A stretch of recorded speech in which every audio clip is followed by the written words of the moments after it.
seja, o eu...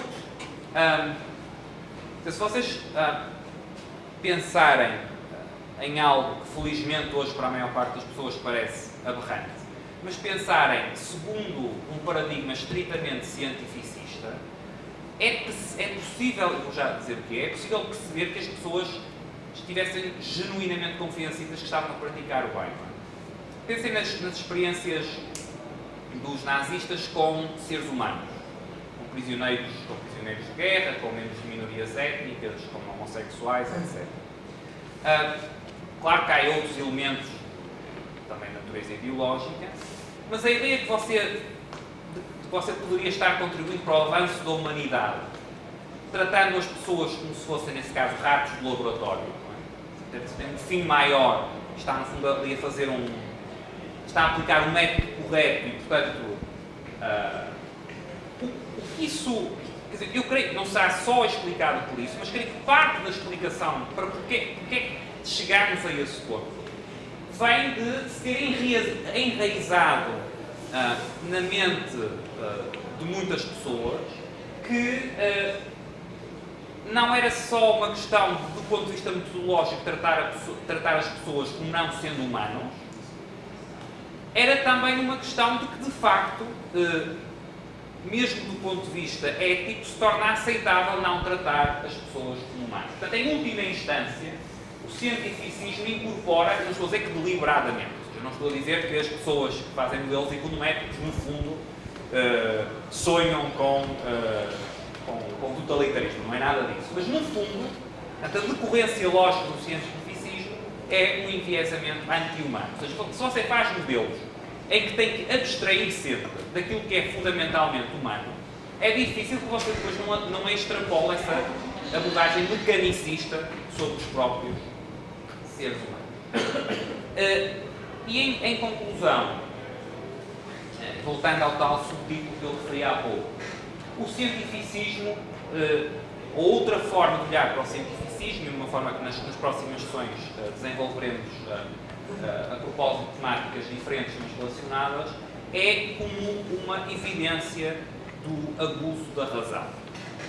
Ou seja, de nós termos, nós seres humanos, chegado a um ponto em que esperamos da razão e da nossa capacidade racional coisas que ela não pode proporcionar, mas coisas que nós temos, que nós gostaríamos que ela proporcionasse, que é atrativo pensar que ela pode proporcionar.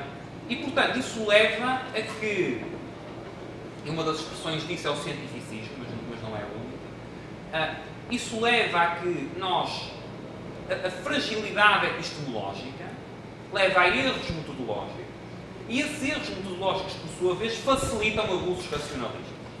Não é? Portanto, se você tem bases frágeis do ponto de vista epistemológico, a decorrência daí é que você metodologicamente vai ou fazer opções erradas ou agir mecanicamente sem sequer pensar no que está fazendo do ponto de vista metodológico. Isso abre o caminho a toda a espécie de abusos da razão. Então, eu creio que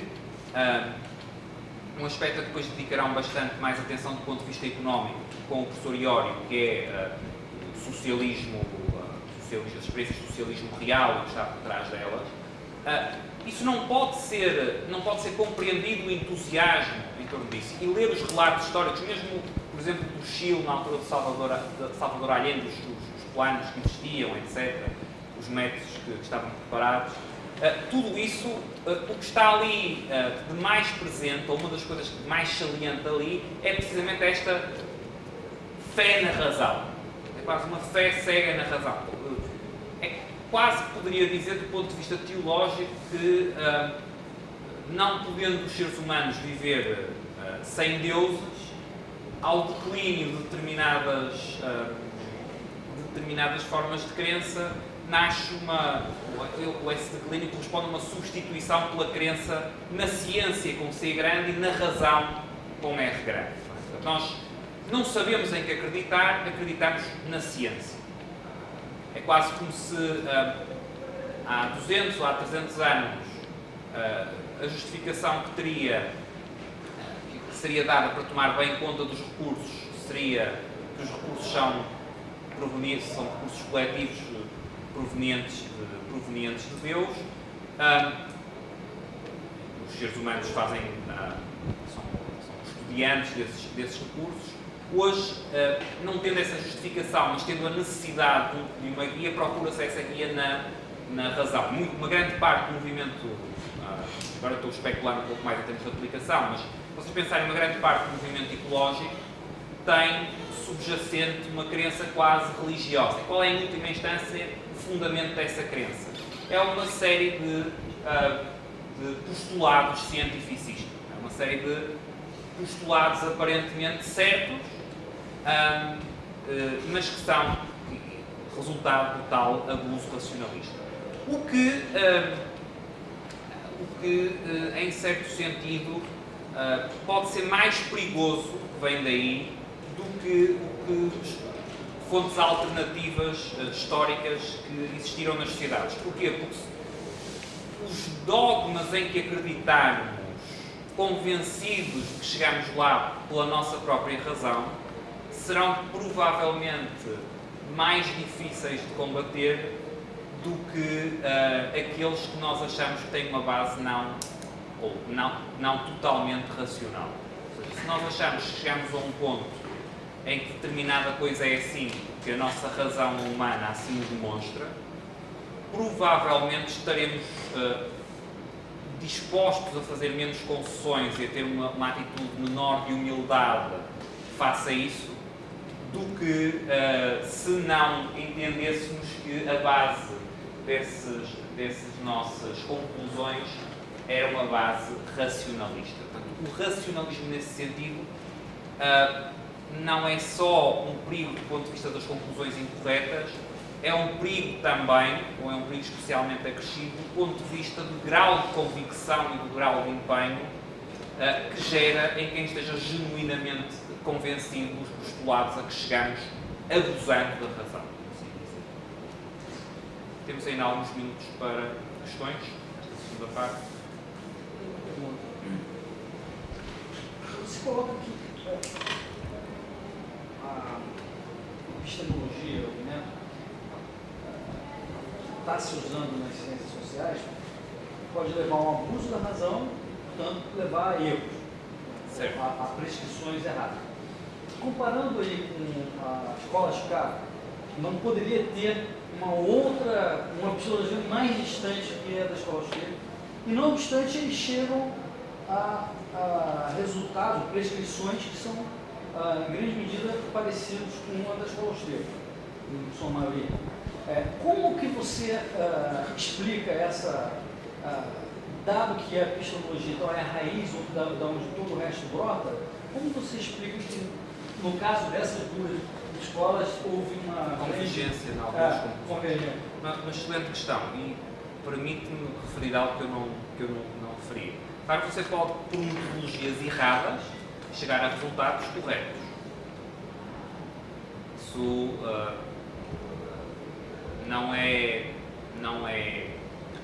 não há nada que implique, do ponto de vista lógico, por você seguir uma metodologia errada, não possa tirar algumas conclusões corretas.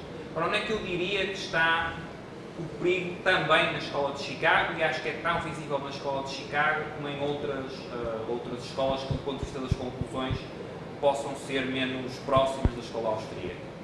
É que também aí a forma como você encara a ciência e a forma como você encara as conclusões a que chega. Eu vou dar um exemplo que estávamos aí falando durante o intervalo, política monetária.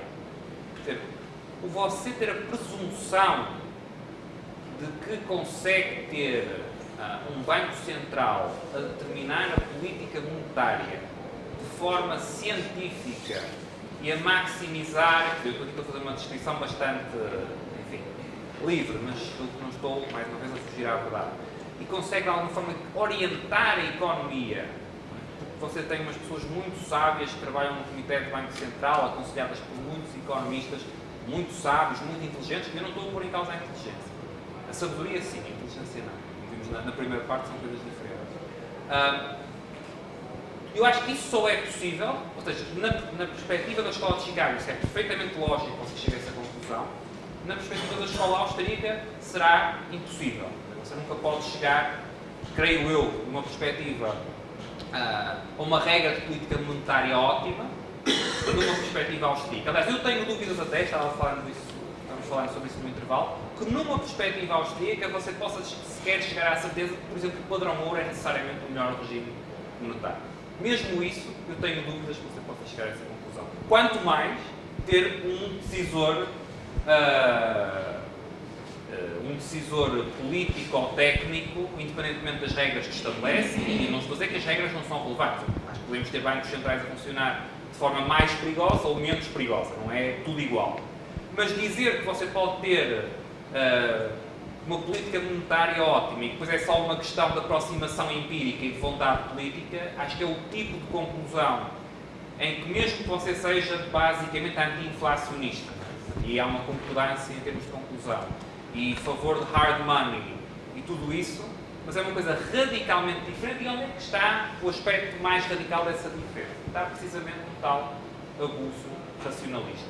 Que leva e nesse aspecto eu diria que o monetarista está muito mais próximo do keynesiano mais expansionista que você consiga imaginar, do que qualquer um deles está do austríaco.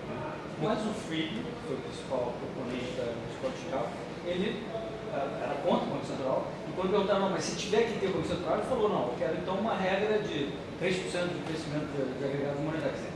Ele chegou a uma resposta muito parecida. Ele queria tirar o poder discricionário do Banco Central. Certo. Ou acabar com o Banco Central. A conclusão do Friedman vai no centro. Aliás, há muita gente da escola de Chicago e não só que defende isso. É assim, você ter um Banco Central independente, ou atuar mecanicamente, quase uma regra cega de inflation targeting, desse género. Mas lá está, mesmo isso, numa perspectiva austríaca, porquê 3%? Porquê 2%? Porquê inflação? Porquê deflação? Okay? Isso pressupõe você saber um conjunto de coisas. Você não pode saber. Quer dizer, o que é que você pode... lá está, você não pode saber nada. Você pode saber, pode pensar qual é o papel da moeda, para que a moeda serve, que condições é que um bom sistema monetário deverá haver. E por aí, por sucessivos graus de aproximação, podemos ir tendo noção do que funciona melhor, do que funciona menos bem. Agora, o chegar a dizer, ok, eu preciso é uma política não discricionária, eu numa perspectiva austríaca, eu nem sei dizer se o melhor será uma política não discricionária ou uma política discricionária com determinado objetivo ou uma não discricionária com determinado algo fixo. Não quer dizer que eu não possa pronunciar sobre regras concretas em contextos concretos. Okay? Mas isso é algo que não dá para responder.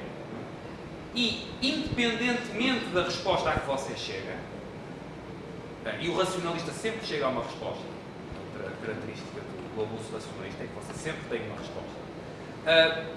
Independentemente da resposta a que você chega, você está incorrendo nesse erro, incorrendo nesse risco. Bem, eu também não estou a chegar a uma posição mais radical, como seria do Chaka ou assim, que você não... o grau de desconhecimento é tão grande que você praticamente só pode observar, não pode prescrever nada. Eu não creio que isso seja verdade.